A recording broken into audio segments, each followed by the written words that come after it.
رسول اللہ صلی اللہ علیہ وسلم نے شعبان کے بارے میں فرمایا کہ اس ماہ کا نام شعبان اس لیے رکھا گیا کہ اس ماہ میں بے شمار نیکیاں تقسیم کی جاتی ہیں۔ یہ مہینہ بہت عزت والا مہینہ ہے۔ اس مہینے میں بہت اہم واقعات پیش آئے۔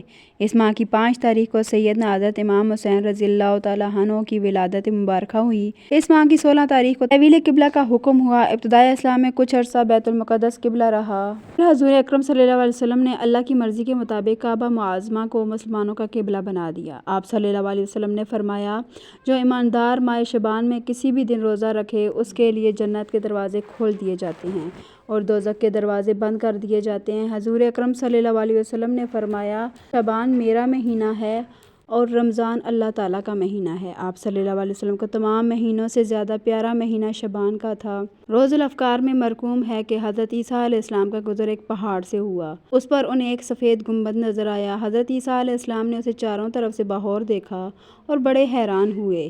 اسی اثنا میں ان پر فرشتہ وحی لے کر آیا کہ اللہ تعالیٰ فرماتے ہیں، اے روح اللہ، کیا تم اس گنبد کا راز جاننا چاہتے ہو تو ہم اسے کھول دیتے ہیں۔ آپ نے جواب دیا، میں ضرور جاننا چاہتا ہوں۔ تو اچانک اس گنبد سے ایک دروازہ نمودار ہوا۔ اس سے ایک شخص ہاتھ میں عصا لیے باہر نکلا۔ آپ علیہ السلام نے اس بزرگ سے پوچھا، آپ کب سے یہاں مصروف عبادت ہیں؟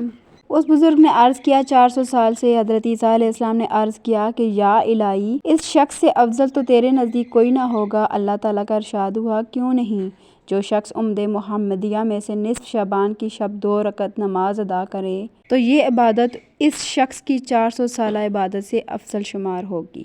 شب برات میں عبادت کرنے والوں کو فرشتے ندا دیتے ہیں، اس رات رکوع کرنے والوں کے لیے جنت کی بشارت ہے۔